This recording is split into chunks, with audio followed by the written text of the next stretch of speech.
the house was not in good shape, which is an amazing feeling because after doing all the hundreds of deals that you and me have done in the past 10 years, you know that the uglier and the smellier the house is, the sweeter the deal is going to be.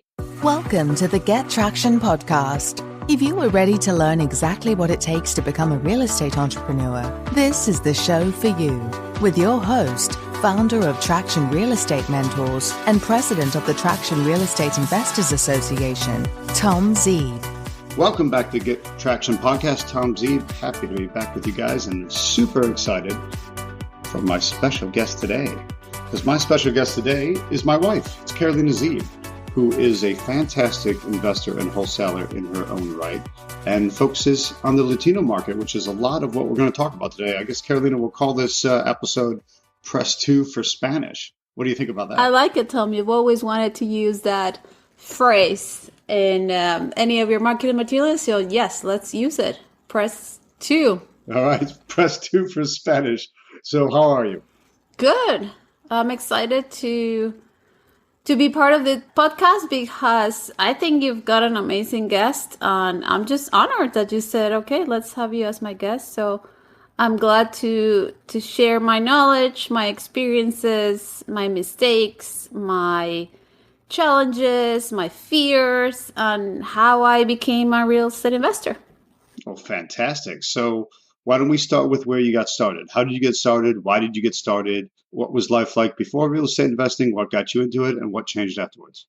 Sure. I'm going to start when I moved to the States. So this is before Tom, BT.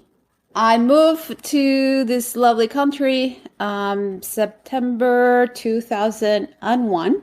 I had finished business school in Bogota, Colombia, where I'm from. And yes, that's where my accent is from. So people, I hope that you understand my accent. Don't hang up yet. Just, I think you'll understand my English. I moved here in 2001. I got an internship with a local association here in DC. It was a dream for me. I wanted to move to the States for a little bit. I wanted to improve my English. I wanted to work for an American company. And I was lucky to got an internship with this association. And it was fantastic. I had a special internship visa, and I was going to be here for a year. And I learned a lot. I was very excited just to be here, just to be working for an American company. I was thrilled. I think the first month, it was great. I was excited. I was in my early 20s. As weeks and months went by, I realized, wait a minute, I have to be working here 9 to 5, and I'm making very little money, and you're only going to let me have 2 weeks of vacation after a year work. It just didn't click. And it just got worse and worse in the sense that I was frustrated. I was happy to be having this amazing experience. I really enjoyed it. I learned a lot, but I wasn't totally thrilled. I said, there's got to be something else. And I think that comes with my entrepreneurship. I've been an entrepreneur since I was 6 or 7. I always tell the story that my first business was when I was 7 years old. We used to come to the States with my family. We used to come to Disney. We used to go to Miami and Orlando. And my dad would always give me $20 to buy something from the States, which was awesome for me because in those years, we didn't have all the things that we can now have in Colombia. Anyway, instead of buying a big stuffed animal or a toy, I will buy nerds. You know, the candy, the nerds, Yeah, all the different crazy sugar-filled, different colored candy. I will put them in my bag and then take them home, and then I will sell them to my classmates, my neighbors. And we didn't have nerds. It wasn't as easy to buy nerds. So I was making 2 or 3 times what I had spent. So that was my first business, and my dad was my first bank. And I think it's just been with me that business sense. And I think I also got it from my grandmother on my mom's side, who was a business owner. I think she was the only grandma in my time that had a business, that made money, that wrote checks, that had her own business. She had an elementary school and she did great. So I think I grew up watching her being able to be with us, enjoy what she did, which was teaching and just enjoying life. She was with us every vacation, and the same with my mom. She was always there. So I guess all of that took me to that frustration here when I was in the States. And I realized there's got to be something else. I cannot be stuck here in front of a computer working 9 to 5. I said, there's got to be something else. And that's when I met you, Tom, maybe around 2002. You're better with dates. I always forget what years, what dates, but I think it was 2002, right? When I met you? It was. And then I remember when I met you, you said, oh, I'm doing this real estate thing. And I thought, okay, he's either a realtor or he's buying properties and renting them out, which is the first thing that 80% of the population thinks when you say, I do real estate. Yes, it seems to be the way people hear it. If you say I'm a real estate investor, they assume you said real estate agent or realtor. They never quite get what what being a real estate investor is, and they certainly don't understand the concept of real estate wholesaling. Right. And then the other thing they think is, oh, you have properties and you rent them out. So that's the traditional, most common way that people think or think that that's the only way to do real estate. And that's the way you heard it when I said it. Right. So I said, okay. And then you said, no, I do deals. I never own the property. I'm not a real estate agent. And I don't buy the properties. I don't own the properties. And I just get paid. And of course, my first thought is this gringo is crazy and this is a scam. and I said, okay, just show me. So I remember going with you to meeting sellers, talking to sellers, negotiating deals. I remember sellers signing contracts with you directly in a very calm, natural, just looked like you were friends with them. And then you walk out of the house with a contract, and I remember, okay, now we have to find a buyer, and then you said, let me call one of my buyers, and then you will call them, and you put it all together, and then maybe 2-3 weeks later, I would go with you to a settlement company or attorney's office, which it was my first time in an office like that, because I had just been in this country for a year and I had never bought a property. So I didn't even know what a settlement attorney or a settlement office or a title company was. So you explained that to me, and I remember we showed up. On one side was the seller, happy to sell the property. Very, very comfortable with you. I remember they were all just very nice to you. And then on the other side of the table was one of your rehabbers, one of your renovators, one of your buyers that actually brought the money to buy that deal. And they shuffled papers for about 5 minutes. And then the seller walked out of the settlement table with a really nice check. The buyer walked out of the table with a title for the house that he had purchased. And I remember you walk out of there with a check. And I think the first one that I went with you, maybe you did like 15 or 20. I don't remember.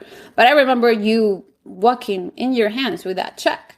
And you showed me that check. And I said, okay, this is not a scam. This is actually real. We did it on a very official environment. I mean, we had attorneys, we had title, right? We have all this paperwork that made it very, very formal and real and legal. So I said, okay, show me more, and you did. And then I saw how you closed several deals. And then I said, well, I want to do this, and I want to see if it actually works for me. And that's when I said, how about if I just focus on the Hispanic market?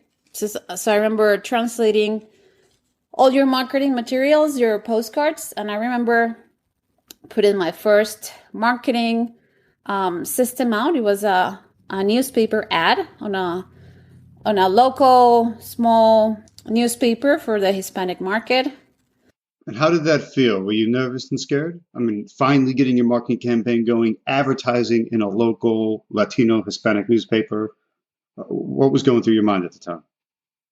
I was afraid. I was embarrassed. I just didn't know what was going to happen because I had to put my face on a newspaper ad and my phone number. Yes, we put your picture in it. It said, I buy houses. Compramos casas por cash. That was my line, and that was my phone number, which was my cell phone, because at that time, that's all I had. I didn't have a landline. It was just a cell phone. So I was afraid. I was embarrassed. I just didn't know what was going to happen. But you said, try it. It will work. And I said, fine. And the calls started coming in.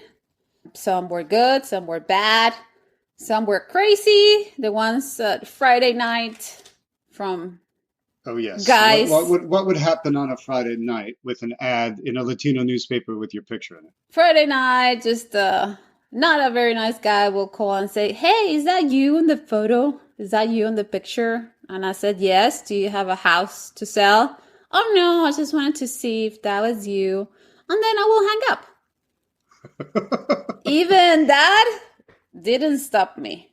I said, okay, let's see what's going to happen. And I was motivated because some of the calls were good. You didn't worry about the drunk dials. No. Asking if that was your picture. In fact, I seem to remember if there wasn't a drunk dial call on a given Friday or Saturday night, that we would run to the newsstand, grab the newspaper, and make sure they'd actually run your ad that week. Because it was that persistent and consistent that you got a drunk dial call. Yeah, it was a free way for us to know that the ad was running. I got a lot of rejections. Yeah, a lot of people that just didn't fit the criteria. I got a lot of no's. But it motivated me a little bit because I did get some good calls. There were leads, and then you taught me how to talk to them. And I remember one of the first people that called and they gave me the information, and it looked like a good deal. And I went to see the house because I wanted to finalize the negotiation. I wanted to look at it. And I had spoken to the wife, and she was very nice. And then when I got there, she was very nervous. And then she said, well, my husband is also here. And the husband was not nice at all. He was just very cold and was wondering who I was and what was it that I wanted and who are you? And so I remember sitting in the table with them, and I remember my legs shaking, and I've never had that feeling before. My legs were shaking uncontrollably. I had to actually put my hands in my legs, and I did the best I could do. I just talked. I explained him what I did. He probably asked me questions that I didn't know the answer. I did my best. And I told him, this is what I do. I can buy the property for this amount. And this is a contract. If you want, I can work with you. And I remember the wife didn't talk at all. It was just the husband. And he remained extremely cold. And he almost asked me to, okay, get out because we're done here. And I said, okay. But I made it through. And nothing happened to me. I survived. I did not close that deal, of course. But it was an amazing first experience for me to realize, okay, this is what I'm going to be dealing with. I'm going to be talking on the phone with people. I'm going to be answering questions. I'm going to be negotiating. I'm going to be rejected a lot. I'm going to meet nice people. I'm going to meet not very nice people. But this is what I have to do. What's the worst that is going to happen? That this doesn't work. That this person says, no, I don't want to sell you my house. So I would just move on. And that's how it all started. One call after another, after another. And I think it was call 30 something that got my first deal. So 30 something calls before you finally had a good one. You were turned down. Yep. 30 something times before you finally got one that was going to convert. How did that feel like? How did you stay persistent through that? Because that's most people get discouraged after one or two no's or one or two slaps in the face. How did you put up with 30? I don't know. I just wanted to really prove that this worked, because I saw how you were doing it. And I said, well, if this works for him, this has to work for me. And it was more of a, I want to see if this really works so I can keep dating this guy. Oh, I didn't realize I had all that on the line. Well, Yep. And tell me, Carolyn, is it majorly different? I mean, you've done deals in English, you've done deals in Spanish. You're talking about these times of mostly in Spanish to a Spanish-speaking market. Are the people radically different? Do the conversations go wildly differently, or are people pretty much people, just speaking a different language? Yes and no. Yes, in the sense that we all talk the same issues. I have a problem. Can you help me? I have a challenge. Can you help me? Can I trust you? How much money I'm going to make? So in the core of the conversation and the core of the seller's personality is the same. I mean, everybody has a problem, an issue, a challenge, and our job is to see if we are the ones that are able to help them. And when I say no, is that Latinos were just a bit more used to negotiating like crazy. We are not used to say, hey, I can buy your house for 100,000, and you say, sure, done, sign, done. No, we are used to negotiate. We are used to trying to get a better deal or trying to get more. And I think it just comes with the culture. It's very normal, very, very normal. You grow up naturally better negotiators because you actually have to negotiate for something growing up, where Americans, like natural born Americans, we don't negotiate for anything. The price is what the price is whatever it says on the price tag of the sticker, and you pay it, with maybe the exception of cars. And most people don't really love going to buy a car because they hate that feeling of negotiating. But you're saying Latinos are raised, as many cultures around the world are raised, with more of a sense of negotiation. I think Americans look at it as haggling, but it doesn't have to be price haggling. It is just a negotiation. There's an expectation of going back and forth to make a deal. Right. So that part for me was maybe easier than maybe somebody else, but it was still frightening. I was still afraid to call someone and say, yes, I can buy your house. And yes, I can help you. And yes, we can close in 7 days. And yes, I can buy cash. Because at the beginning, I understood how the whole process of wholesaling worked. I understood that it was legal, that it was doable, that it could be done. But still, until you do it the first time or the second time, you don't believe it until you actually do it.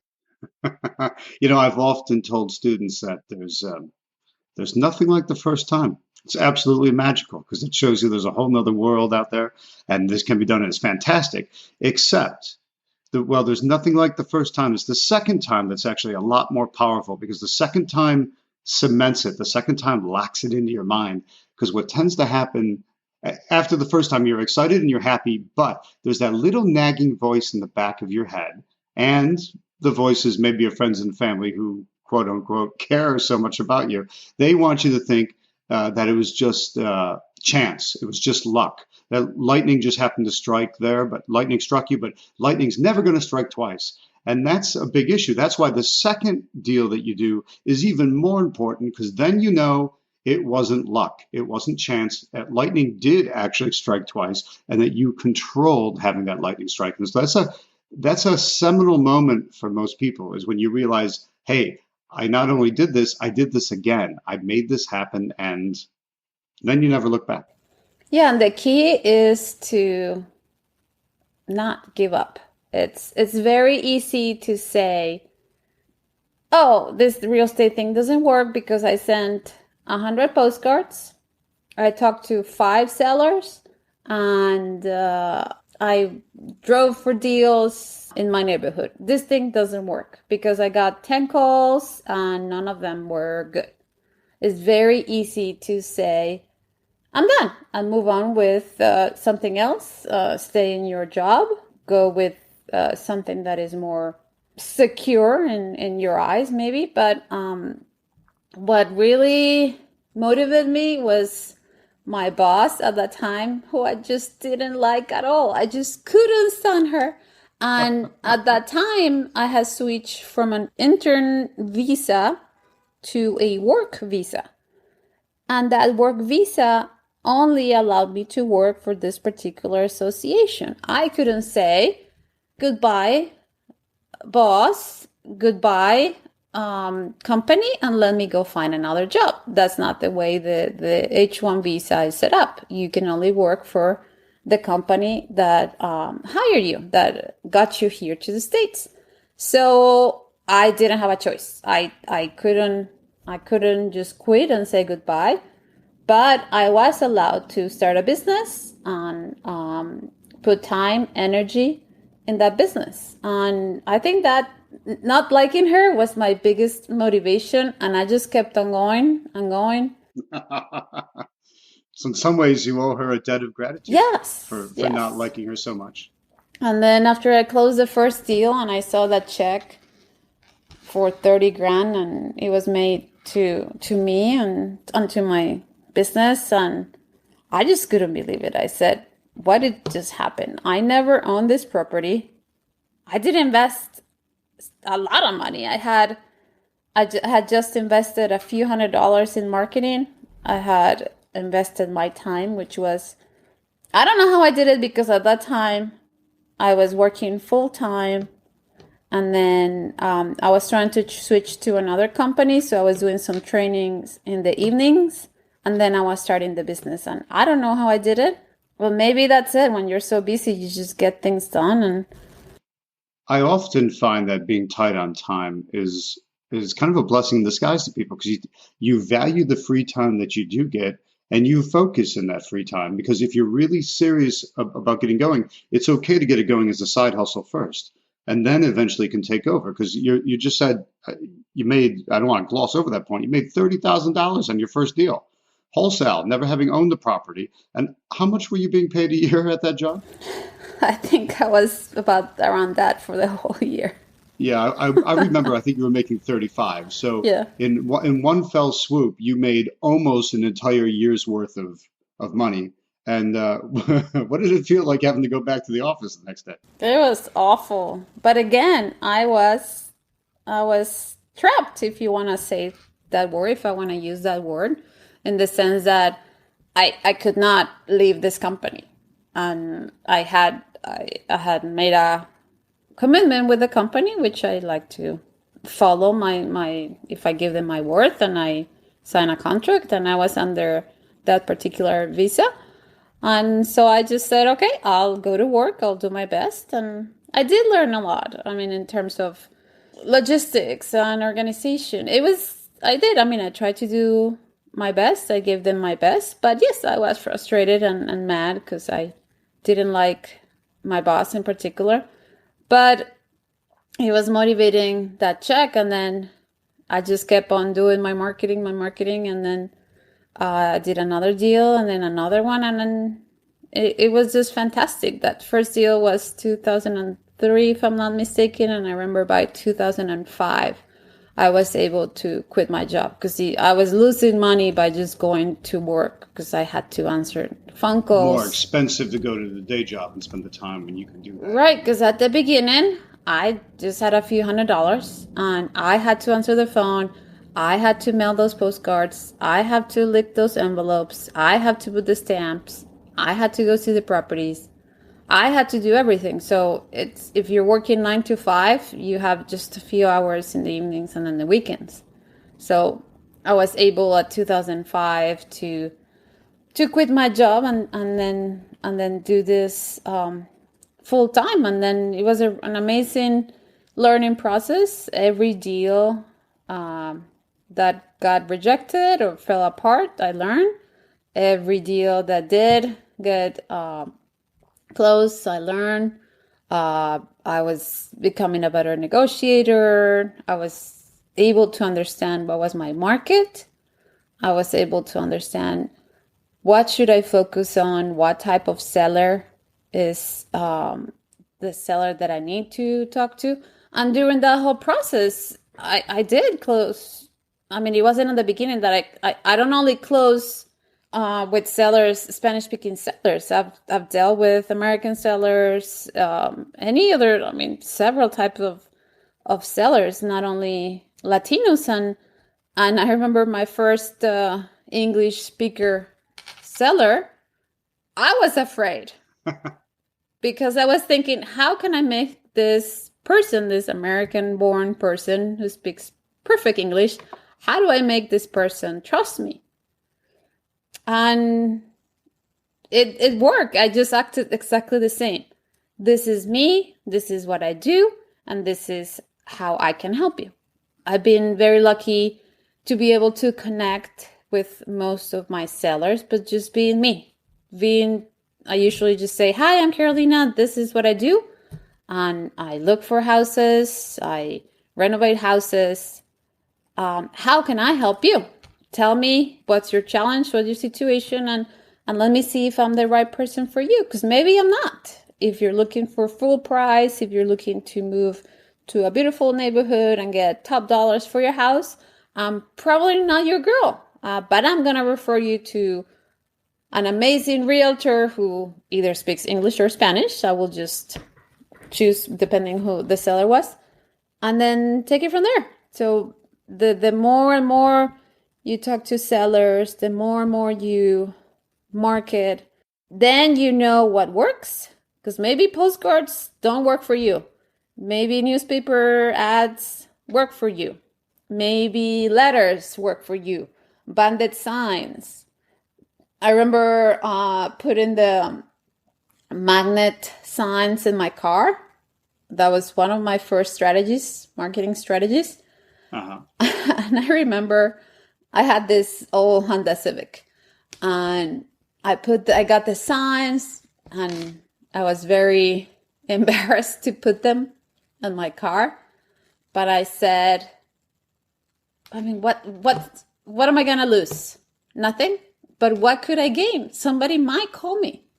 And if you drive around and then people see your car sign, I mean, I think that's a very nice marketing way. It's a nice marketing strategy. But didn't your friends make fun of you? Yep. I remember I went to pick up a friend and she laughed. She said, what is that? What are you doing? And I told her what I was doing. And I think she said, oh no, why don't we take my car? It's just too embarrassing to get in that car. Of course it's hard and you feel ashamed. And I remember trying to explain what I did to my parents back in Colombia. They were like, okay, but you still have a job, right? And I said, yeah, I still have a job. Don't worry.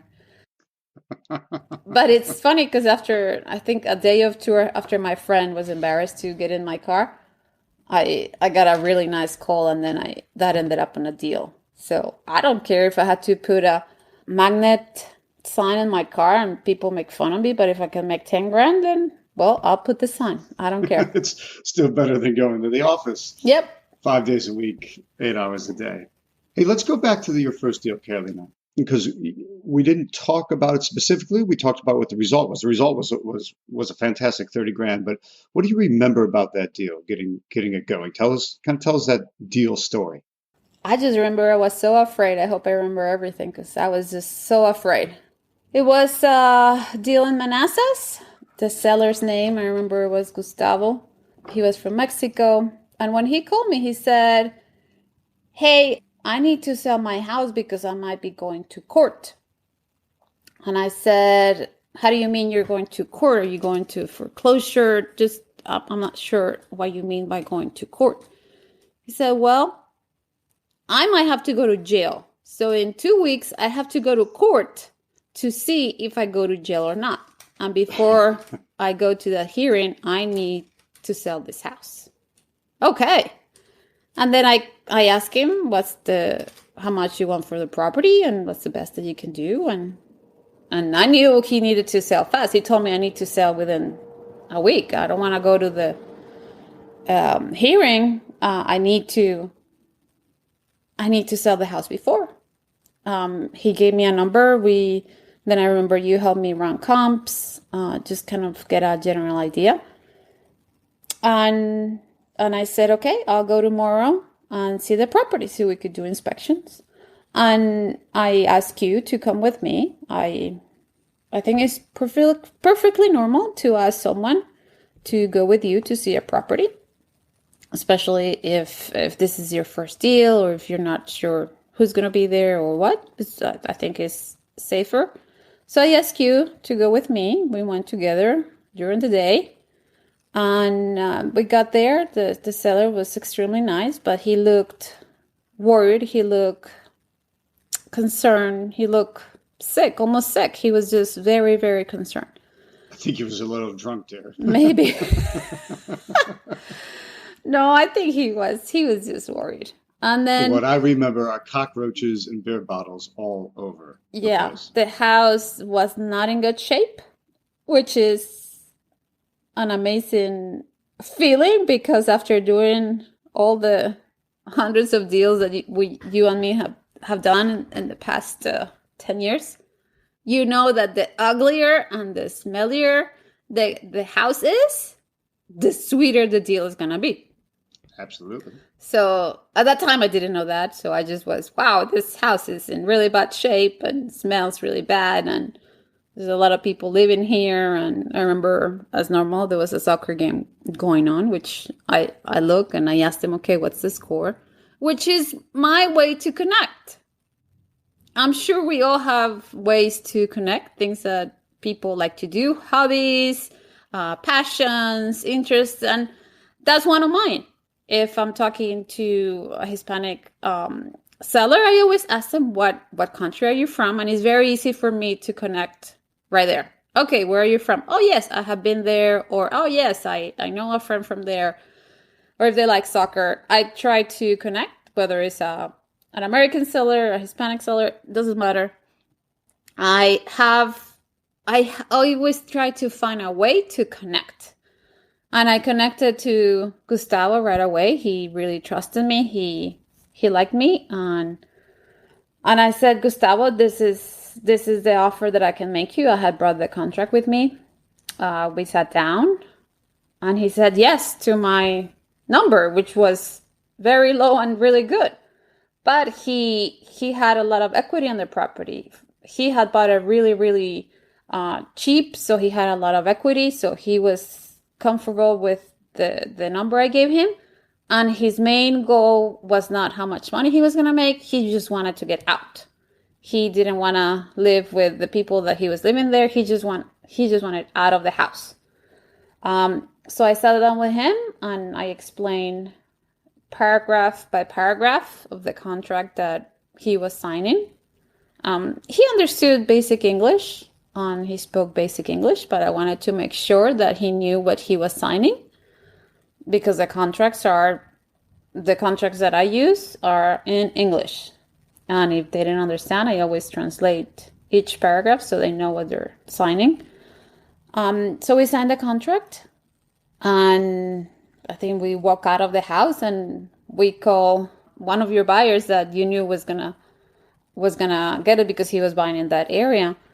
And he went and looked the property, I think, the next day. And he said, yeah. And I said, but we need to close this fast.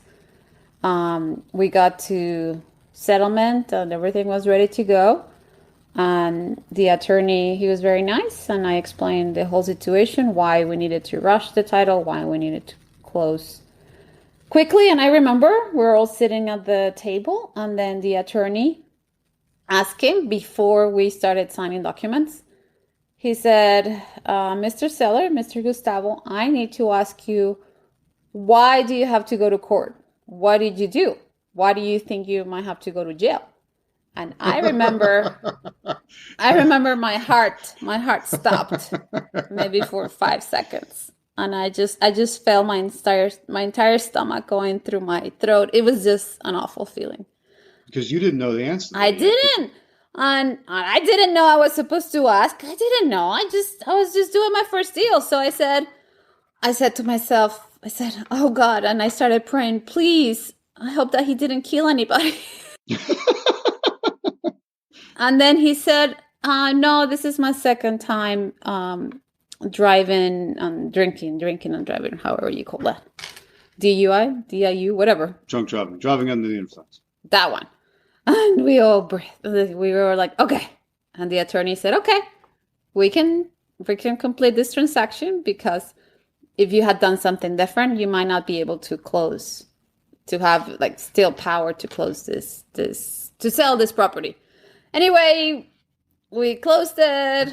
And then I remember Gustavo's face. He was relieved.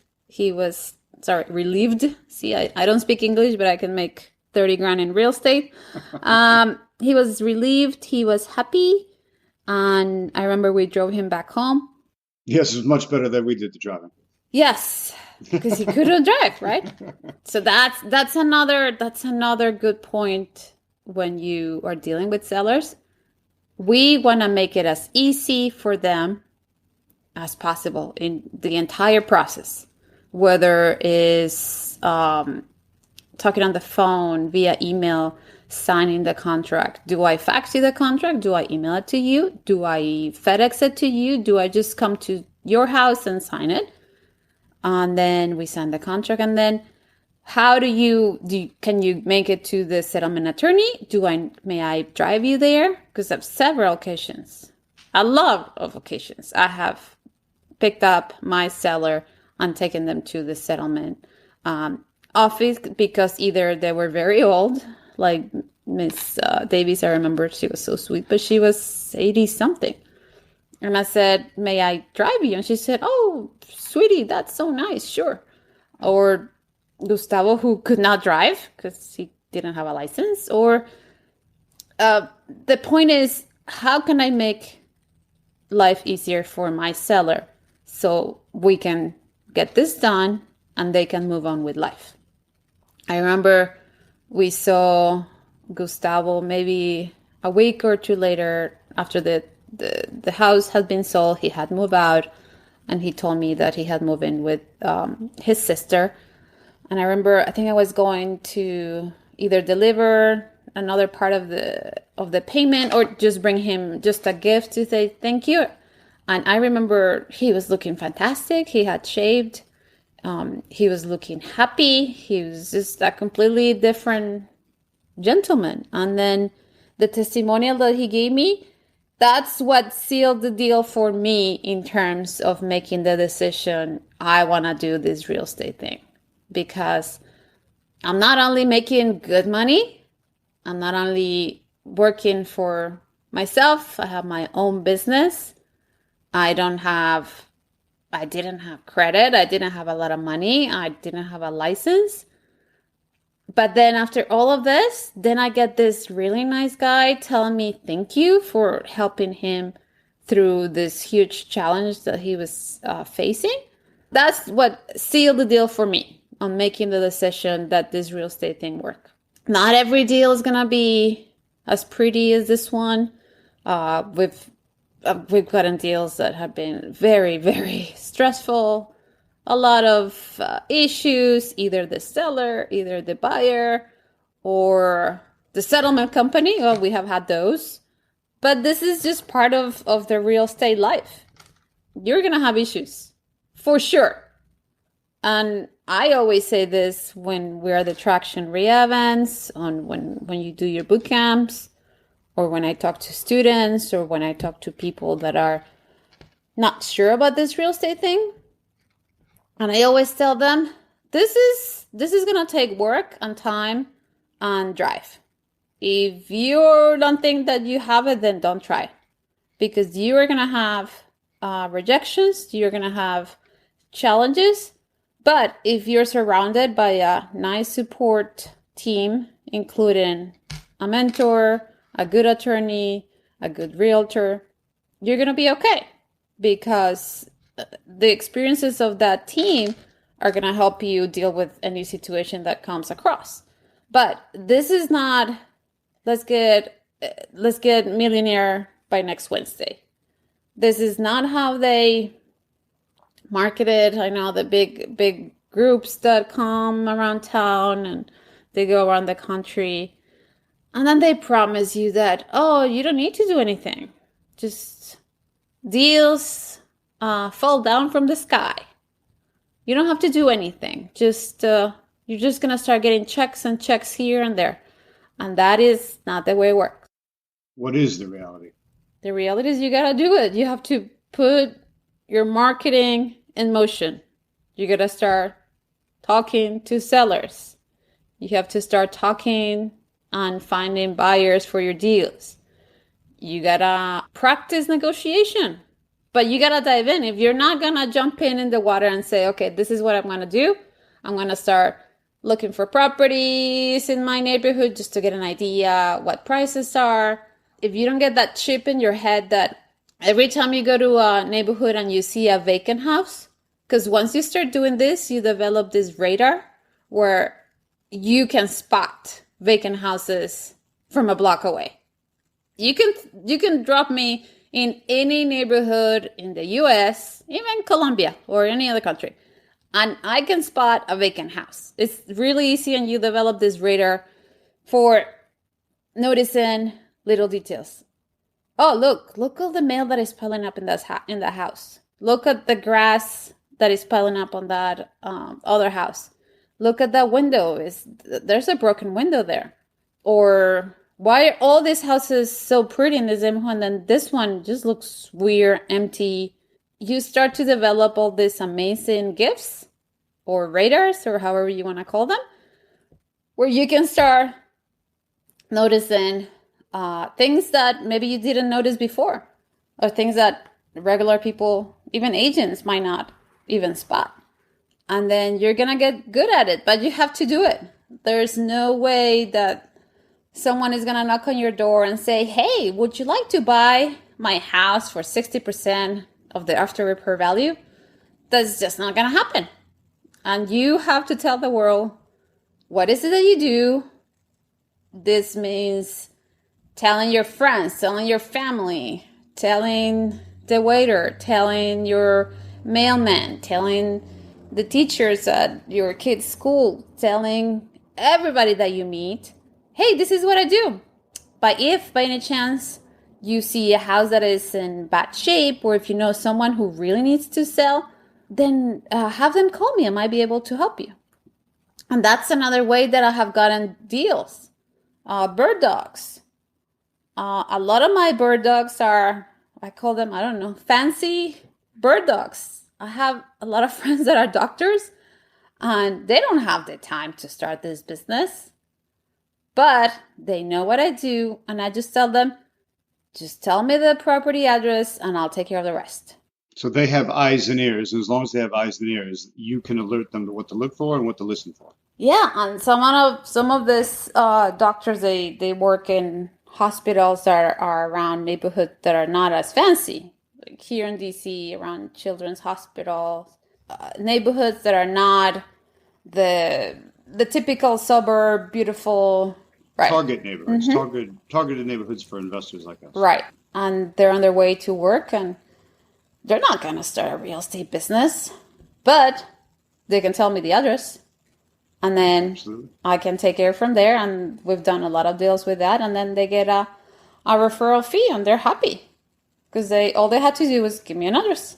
Give you an address. If you're able to flip it wholesale, yep, you pay them a fee and they're happy and everybody's thrilled. Right. But again, you have to do it. If you don't do anything and if you don't develop a way to toughen your skin in terms of getting those rejections, you're not going to go anywhere. It's okay that at the beginning your legs are shaking. It's okay that at the beginning your voice is shaky because you don't know the answer.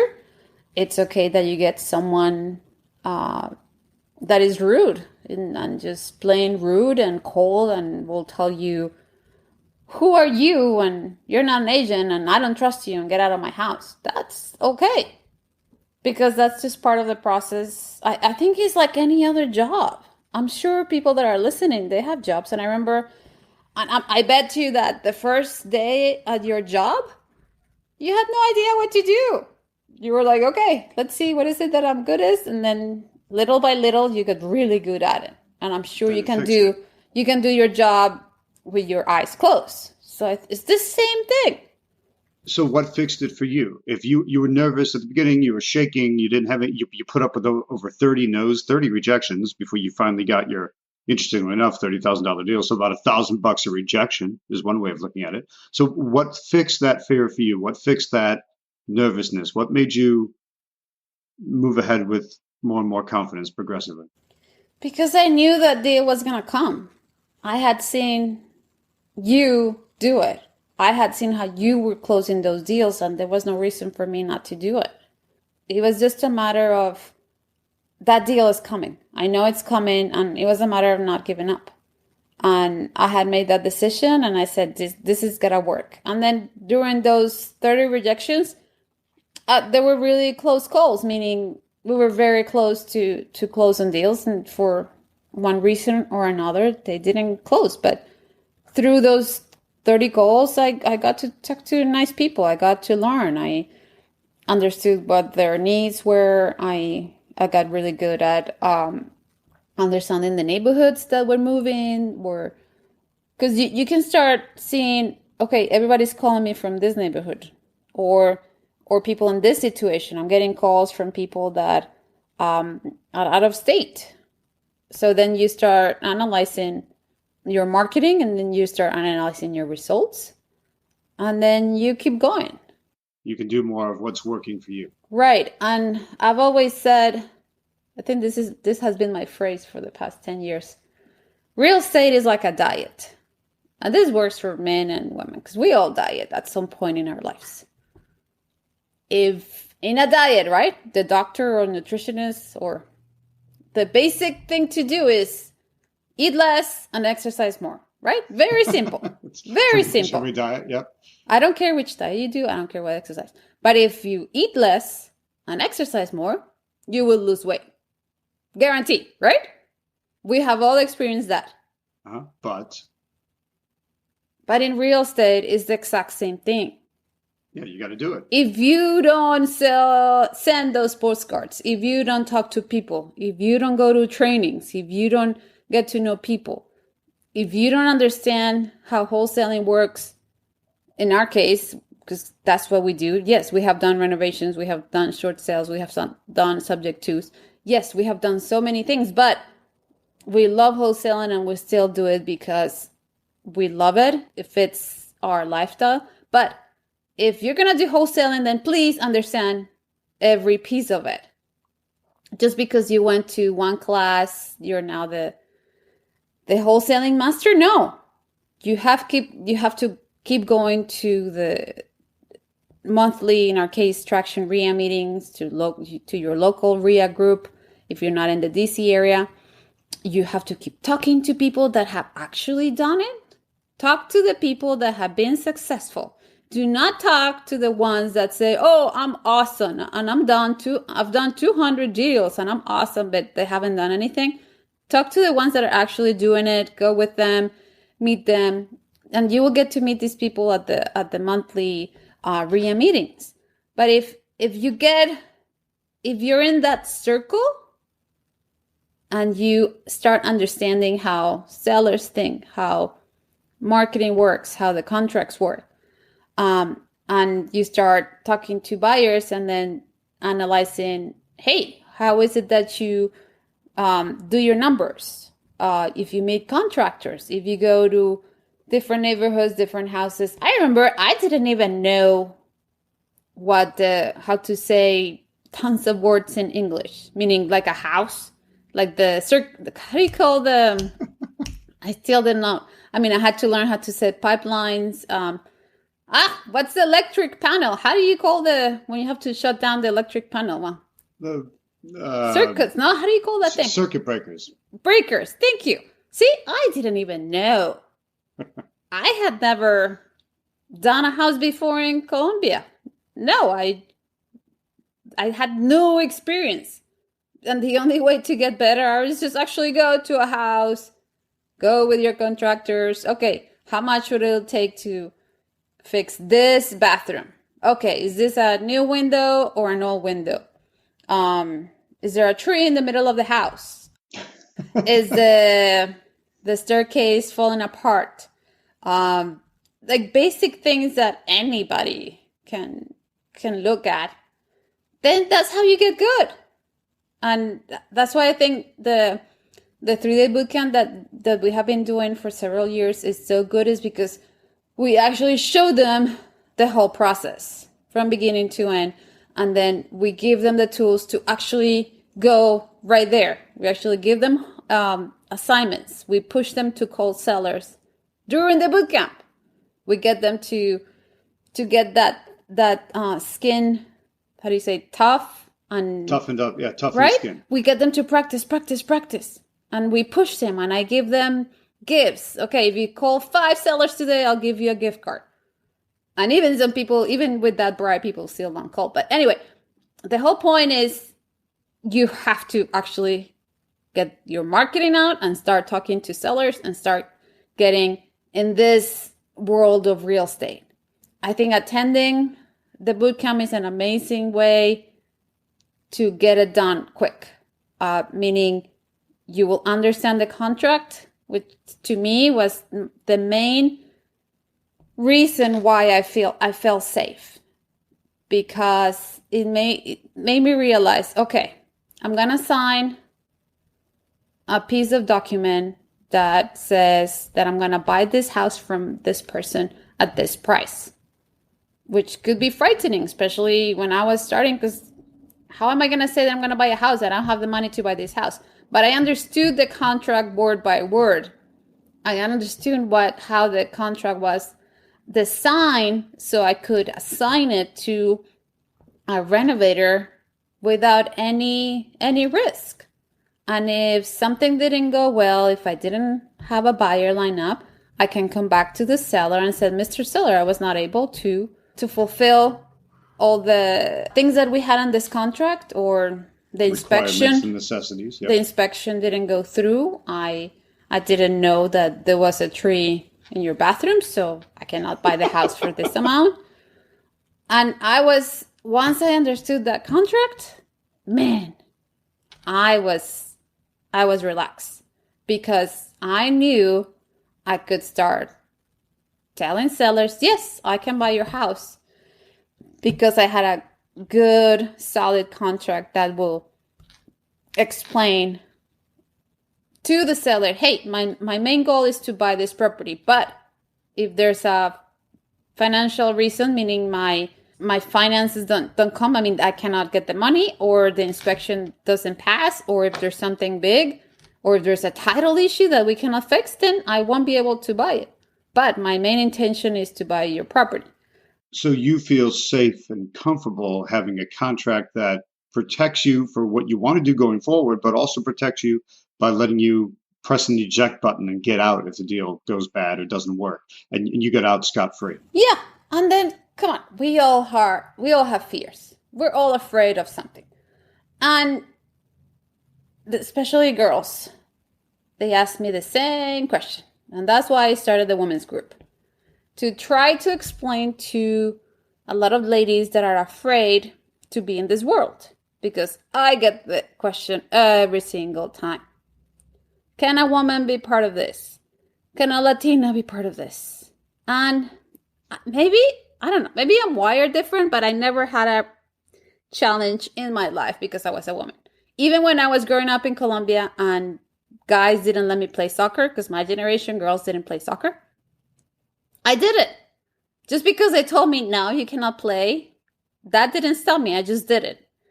The same thing here. I remember going to my first RIA meeting, I don't know, 10, 12 years ago, and I was maybe one of 3 women in the room.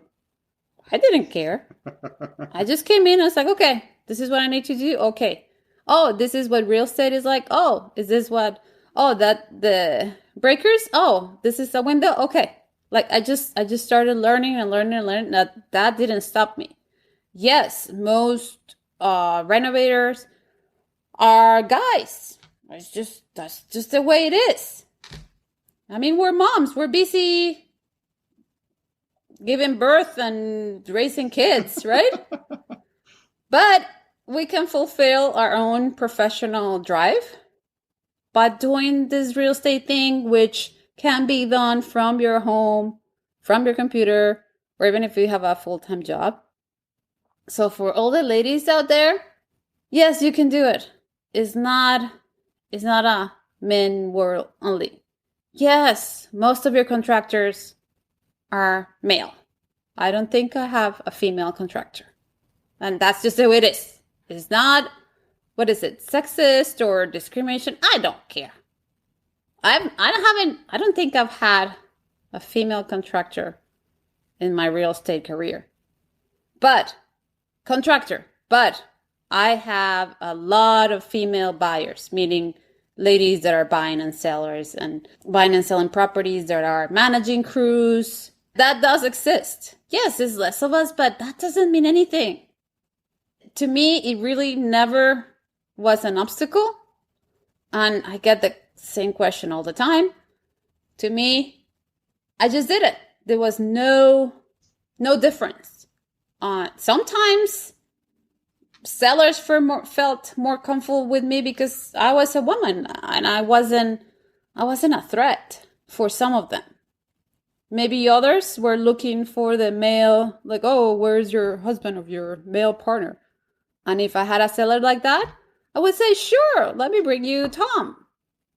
So it's not a matter of you cannot do this because you're female. No, it's just a matter of, I'm sure you have strengths and weaknesses. Make the most out of them. If you're afraid to talk into sellers, then just call one person. The worst thing that can happen is they hang up the phone. And nothing will happen. Your life will go on. Then you call the second and the third. By the 10th caller, you're like, okay, I think I got this. You could care less about getting hung up on anymore. Yeah. So that woman thing is really, it's not going to make a difference. You just have to do it. I mean, you can accomplish whatever you want. It's just, are you going to make the decision to get into this real estate business? Are you going to get trained? Are you going to send those postcards? Are you going to start calling sellers? Are you going to start making negotiation? Are you going to find buyers? Are you going to put the time and effort to make this happen so you can be financially free and have the life that I have now, which is really cool because it's around 1 p.m. and I work from home. I can drop my kids off at school. I can go exercise. I love yoga. And then I pick them up at 3. They never went to daycare because they were with us. I was able to take care of them. If someone back in Colombia needs me, I can go. When my dad had the heart attack last November, I was there the same day and I was able to be there for 10 days and nothing suffered. My business did not suffer because I was able to run my business from my computer, from my phone, from anywhere in the world. We get to travel. And sometimes it's funny how some people say, oh, it must be nice that you travel so much. And it must be nice that you can work from home. And I said, yes, it is nice. But I built this business from the very beginning. I work hard. I did those postcards. I met sellers. I saw properties. I got trained. I did it all. And little by little I grew. So yes, it is nice now that I can take a trip, that I can enjoy life with friends and family. But it took work and it took time and it took effort and that spirit to make it happen. Is that why you stick with wholesaling? Yes. It's because you have that freedom and time with family and friends and to yourself? Oh, and also it's because I'm so bad at coming into a room and, oh, I can see in this room a lovely kitchen. And I can see if I take this wall down, I do not have that gift. I can change a light bulb, right? I can start a car, like with jumper cables. I can ride a horse. I can drive real well. I can do a lot of things, right? But I do not have that vision that some of you listeners have, where you know how you can renovate that property. You have that gift. I don't have it, or if I have it, it's very, very little. But on the other hand, I'm good at talking to people. I'm good at listening to people. I'm good at negotiation. I'm good at marketing. So in my case, that's why wholesaling was perfect. And at the beginning, it was out of necessity. It was the only real estate strategy that did not require money, credit, or real estate license. So in my case, that was the only option for me. I could not afford to buy a house. I could not afford to do a renovation. I was not going to buy an apartment complex. I didn't have credit. I didn't exist in the credit bureau for my first 3 years in this country.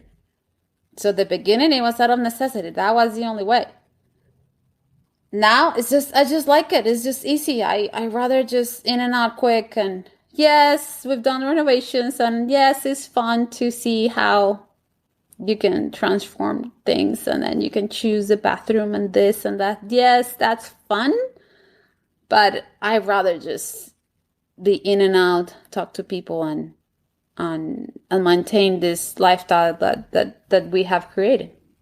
Oh, I understand that perfectly. So you kind of got into wholesaling by necessity of not having money or credit, and you stayed in it because of convenience and lifestyle that it provides. Yeah, and now I can take care of 2 kids. We have a 10-year-old boy and a 4-year-old boy, and we take care of them.